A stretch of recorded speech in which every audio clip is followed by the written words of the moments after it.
오늘의 말씀은 요나서 4장 10절 11절 말씀입니다. 여호와께서 이르시되 내가 수고도 아니하였고 재배도 아니하였고 하룻밤에 났다가 하룻밤에 말라버린 이 박넝쿨을 아꼈거든. 하물며 이 큰 성읍 니느웨에는 좌우를 분별하지 못한 자가 12만 명이요 가축도 많이 있나니 내가 어찌 아끼지 아니하겠느냐 하시니라. 아멘. 샬롬. 코로나 확진자가 줄어들 기미가 보이지 않고 있습니다. 어려운 시기이지만 각자의 자리에서 그래도 끝까지 예배를 지키는 여러분을 응원합니다. 오늘은 요나서 1장에서 4장까지의 말씀을 통해서 사명자가 명심해야 할 것들이라는 제목을 가지고 함께 은혜를 나누고자 합니다. 전도사님은 어릴 적에 요나에 관한 말씀을 들을 때에 생각나는 것이 하나 있습니다. 바로 물고기 뱃속에서 3일 동안 있었다는 한 사람 정도로 기억하며 유년 시절을 보내왔던 것 같습니다. 그런데요, 요나서를 읽다 보면 물고기 뱃속에서 있었던 3일보다 더 중요한 많은 사건들이 표현되어 있는 것을 봅니다. 오늘 요나서를 통해서 어떠한 내용들이 숨겨져 있는지 함께 살펴보는 시간을 갖고자 합니다.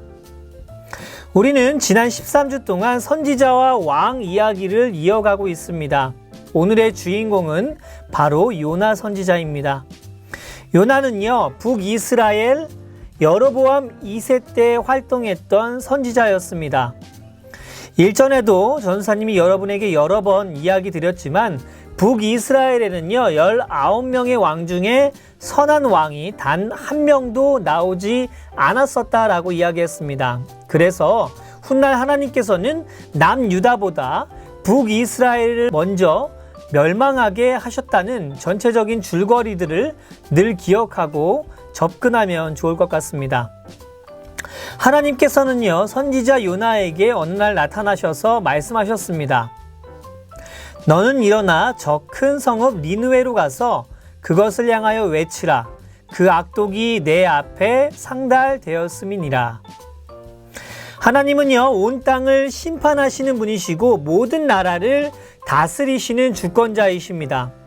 지금도 하나님께서는요 세상의 많은 죄인들을 보고 계시며 죄인인 사람들이 하나님께로 돌아오기를 바라고 계십니다. 니느웨라는 도시는요 아수르의 수도였고요, 아수르의 사람들은요 악하고 잔인하기로 악명이 높았습니다. 그곳 사람들은 이스라엘의 적이었는데요, 때문에 요나는 하나님의 말씀에 순종하지 않고 니느웨로 가는 배가 아닌 정반대인 다시스로 가는 배를 타게 됩니다. 그러나 사람의 눈을 피할 수 있겠지만 하나님의 눈을 피할 수는 없었습니다. 하나님께서는 그런 요나의 모습을 보시고 무서운 폭풍을 보내셨습니다. 두려움에 빠진 선원들은요 누구 때문에 이 재앙을 만나게 되었는지 제비를 뽑아 알아내기로 했어요. 결론은 당연히 요나가 뽑히게 되었습니다. 요나가 제비에 뽑히자 선원들은요 요나에게 당신은 어느 나라 사람이고 갑자기 일어난 이 폭풍은 무슨 일인지 묻게 되었습니다. 요나 그는요 그가 대답하되 나는 히브리 사람이요 바다와 육지를 지으신 하늘의 하나님 여호와를 경외하는 자로라 하고 이렇게 대답했습니다. 선원들이 이유 어찌할 줄 모르자 요나는요 자신 때문에 위험에 처한 것을 알고 바다에 던져 넣으라 라고 말했습니다. 선원들이 그의 말대로 하자 언제 그러한 일이 있었냐는 듯이 폭풍이 멈추었습니다.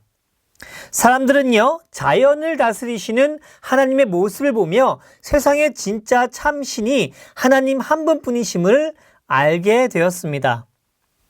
그렇다면 흉흉한 바다에 빠진 요나는 과연 어떻게 되었을까요? 그렇게 요나는 생명을 잃게 되었을까요?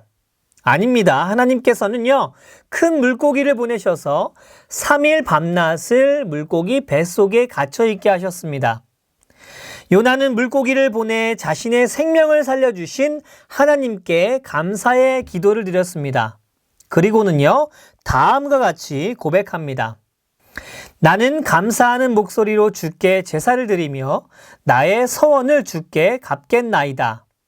구원은 여호와께 속하였나이다 하니라. 여기에서 구원은 여호와께 속하였나이다 라는 문장을 잘 기억하면 좋을 것 같습니다. 하나님께서는요, 요나의 이 기도를 들으시고요, 물고기를 통해서 요나를 육지에 토해버리게 하셨습니다. 하나님은 요나의 마음을 움직이셨고 마침내 요나는요, 니느웨에 가서 하나님의 심판의 말씀을 전했습니다. 그런데 여전히 요나의 마음 한켠에는 삐뚤어진 마음이 있었어요. 왜냐하면요, 니느웨 성은 사흘 동안 걸을 만큼 큰 성읍이었지만 요나는 단 하루 동안만 성읍을 다니며 40일이 지나면 큰 성읍이 무너지리라 외쳤기 때문입니다. 요나의 말을 들은 죄악으로 가득했던 니느웨 사람들은요, 하나같이 악한 길에서 돌아섰다라고 성경은 말하고 있습니다. 바로 자신의 죄를 회개한 것이에요. 모든 사람들이 굵은 베옷을 입고 음식을 먹지도 마시지도 아니했습니다. 심지어 니느웨 왕도 잘못을 깨닫고 하나님 앞에 회개했던 것이죠. 하나님은요, 그런 니느웨 사람들의 모습을 보시곤 다음과 같이 결단을 내리셨습니다. 하나님이 그들이 행한 것, 곧 그 악한 길에서 돌이켜 떠난 것을 보시고 하나님이 뜻을 돌이키사 그들에게 내리리라고 말씀하신 재앙을 내리지 아니하시니라. 여러분, 요나는요, 그런 하나님의 마음을 알고는 매우 화를 냈습니다. 자신의 원수였던 나라와 사람들이 하나님의 자비하심으로 심판을 받지 않게 되었으니 말이죠. 그러면서 니느웨 사람들이 용서받는 것을 보느니 차라리 죽는 것이 낫다며 자신의 생명을 거두어 가달라고 하나님께 요청했습니다. 이제 요나는요, 성읍 동쪽에 앉아서 초막을 짓고 니느웨 성에 어떠한 일들이 일어나는지 보려고 했고, 하나님께서는 잘못된 생각을 가지고 있는 요나를 깨닫게 하시기 위해서 박넝쿨을 예비하사 요나가 뜨거운 태양을 피해 괴로움을 줄여주셨습니다. 요나는요, 박넝쿨로 인해서 크게 기뻐했지만 하나님께서는 이튿날 벌레를 예비하사 새벽에 박넝쿨을 모두 갉아먹게 하셨어요. 해가 떠올랐고 뜨거운 동풍을 예비하신 하나님께서 요나의 머리에 햇볕을 쬐이게 하셨습니다. 요나는 다시 한번 하나님께 화를 내며 대들기 시작했습니다. 하나님이 요나에게 이르시되 내가 이 박넝쿨로 말미암아 성내는 것이 어찌 옳으냐 하시니, 그가 대답하되 내가 성내어 죽기까지 할지라도 옳으니이다 하니라. 그러면서요, 다음과 같이 유명한 말씀을 하십니다. 요나서 4장 10절에서 11절 말씀. 여호와께서 이르시되 내가 수고도 아니하였고 재배도 아니하였고 하룻밤에 났다가 하룻밤에 말라버린 이 박넝쿨을 아꼈거는, 하물며 이 큰 성읍 니느웨에는 좌우를 분별하지 못하는 자가 12만여 명이요 가축도 많이 있나니 내가 어찌 아끼지 아니하겠느냐 하시니라. 요나는요, 자신이 수고하지도 않고 재배하지도 않았던 박넝쿨이 없어졌다고 해서 성을 냈는데, 하나님은요, 자신이 지으시고 만드신 소중한 생명이 무려 12만 명이나 니느웨 성에 있고 그들을 외면하고 버릴 수 없다라는 말로 요나서는 마무리되고 있습니다. 사랑하는 소망공동체 여러분, 요나서는요, 구약의 복음서라고 불리울 정도로 이방 나라를 향한 하나님의 구원 사역을 묘사하고 있는 중요한 책입니다. 물론 과거 출애굽 당시에도 이스라엘 백성들뿐만이 아니라 주변 나라 잡족들이 함께 출애굽했고요. 솔로몬 시대에도 이방 나라를 향한 하나님의 구원이 묘사되고 있지만, 요나서는요, 그 어떤 책보다 이방 나라를 향한 하나님의 구원 사역을 깊게 표현하고 있습니다. 비록 이스라엘의 원수 나라인 아수르의 수도 니느웨라 할지라도 하나님은 끝까지 구원의 중심을 이스라엘 백성에게만이 아니라 원수에게까지도 손을 뻗으시는 자비롭고 은혜롭고 노하기를 더디하시는 분이라는 것을 요나서를 보며 깨닫게 됩니다. 오늘 우리는요, 말씀을 들으며 몇 가지를 조금 생각해 보면 좋을 것 같습니다. 첫 번째요, 끝까지 자신의 일을 감당하는 자가 사명자이다 라는 것이에요. 하나님께서는요, 우리를 통해서 이 땅에서 반드시 하셔야 할 계획을 가지고 계시는데 그것을 사명이라고 합니다. 다시 말해서 예수님을 믿는 우리가 모두 하나님의 사명자라는 것이에요. 사명자는요, 요나와 같이 사사로운 개인의 감정으로 흔들리는 자가 아닙니다. 하나님께서 명령하신 일이라고 한다면 나에게 비록 유익이 되지 않고 이해되지 않는다 할지라도 순종해야 하는 것이죠. 주변의 환경, 상황에 관계없이 예수님이라면 과연 어떻게 행동하셨을지 먼저 생각하는 자들이 되어야 합니다. 맡겨진 자신의 일을 끝까지 감당하는 자가 진짜 사명자이며 비록 우리의 시작은 흔들릴 수 있지만 하지만 시간이 거듭해질수록 더욱 확고하고 뚜렷한 하나님의 사명을 이루는 자들로 우리는 성숙하고 성장해야 할 줄 믿습니다. 둘째요, 내가 아니어도 하나님은 일하시는 분이십니다. 전도사님은요, 요나서를 읽으며 많은 생각을 하게 됩니다. 요나는 하나님의 말씀을 전달하는 선지자였어요. 선지자가 해야 할 것은 하나님의 말씀을 순종하여 그대로 전달하는 것입니다. 하나님의 말씀을 잘 듣지 않는 요나를 보시며 하나님은 왜 끝까지 요나의 생명을 가져가시거나 심판하시지 않으시고 사용하셨을까 생각해 보게 됩니다. 깊게 보면요, 하나님께서는요, 이스라엘의 원수인 니느웨 사람들만 용서하신 것이 아닌 요나 역시 용서하시고 사랑하셨던 것이죠.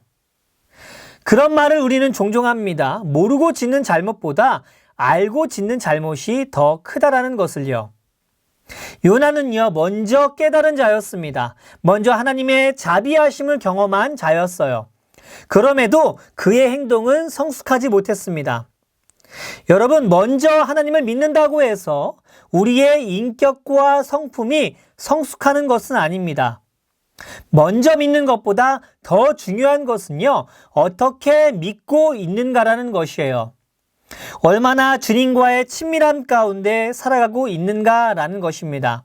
때문에 우리는요, 늘 깨어 있어야만 합니다. 그리고 하나님은 내가 아니어도 일하실 수 있는 분이시라는 것을 기억하며 살아가는 우리가 되어야 할 줄 믿습니다.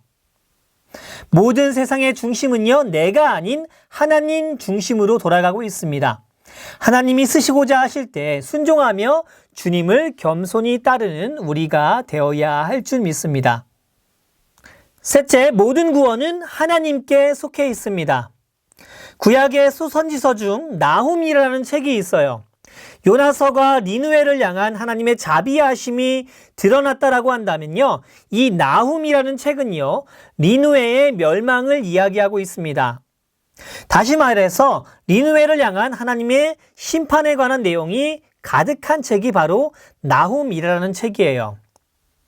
우리는 사회생활, 믿음생활, 신앙생활을 하며 여러 인간관계를 부딪힙니다. 그러면서 나는 무조건 선한 사람, 나와 반대되는 사람은 악한 사람으로 단정지으며 하나님의 자비하심과 인자하심에서 그들이 벗어났으면 하고 삐뚤어진 생각을 가지기가 쉽습니다. 그러나 우리가 명심해야 할 것은요, 우리도 죄인이고 여전히 하나님과 원수라는 사실을 기억해야 합니다. 내가 그럼에도 불구하고 하나님 앞에 설 수 있는 이유는요, 예수님의 보혈이 있었기 때문에 가능하다는 것을 알아야 합니다. 앞서서 이야기했듯이 요나는요, 물고기 뱃속에서 하나님께 고백했습니다. 구원은 여호와께 속하였나이다. 구원은 여호와께 속하였나이다 라고 말입니다. 여러분, 구원은요, 누구에게 속하여 있다라고요? 바로 하나님께 속하여 있습니다. 요나는 회개하고 돌아온 니느웨 사람을 보며 화를 냈습니다. 그들이 절대 하나님의 구원을 받아서는 안 되는 백성 정도로 생각했던 것이에요. 하지만 하나님 앞에 소중하지 않는 사람은 아무도 없습니다. 왜냐하면 모두 하나님께서 지으시고 만드셨기 때문입니다. 여러분, 예수님으로 인해서 우리는 구원받았습니다. 구원에 있고 없음은 우리의 몫이 아닌 것이죠. 우리는요, 구원받은 백성답게 더 치열하고 더 간절하게 주님께 붙어 있기 위해서 노력해야 합니다. 그리고 내가 원치 아니하는 사람이라 할지라도 복음의 기쁜 소식은 예외 없이 적용돼야 한다라는 것이에요. 원수까지도 사랑하신 예수님을 기억하며 우리도 나를 불편하게 하는 사람들에게 복음의 기쁜 소식을 전달하는 용기가 우리의 삶 가운데 가득 넘쳐나야 할 줄 믿습니다. 사랑하는 소망공동체 여러분, 하나님께서는 지금도 우리를 통해서 하나님의 사명이 이루어지기를 원하고 계십니다. 나를 이 땅에 보내신 분명한 이유와 목적이 있다라는 것을 깨닫고 사명자가 명심해야 할 것들이 무엇인지 늘 기억하고 살아가는 우리가 되길 원합니다. 한 주간 말씀하시는 하나님께 귀를 기울이며 살아가는 저와 우리 소망공동체 모두가 되길 위해서 기도합니다. 함께 기도하겠습니다. 사랑의 하나님, 맡겨진 사명들을 잘 감당하는 우리 소망공동체 모두가 되기를 원합니다.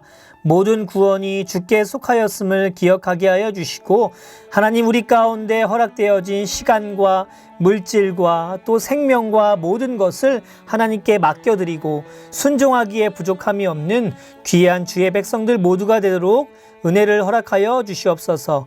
삶을 살아갈 용기를 허락하여 주시고 사사로운 감정으로 하나님의 뜻을 저버리는 불순종의 죄를 범하지 아니하는 우리가 되게 하여 주시옵소서. 한 주간도 우리와 동행하실 성령님을 기대하며 이 모든 말씀 예수님의 이름으로 기도드렸습니다. 아멘.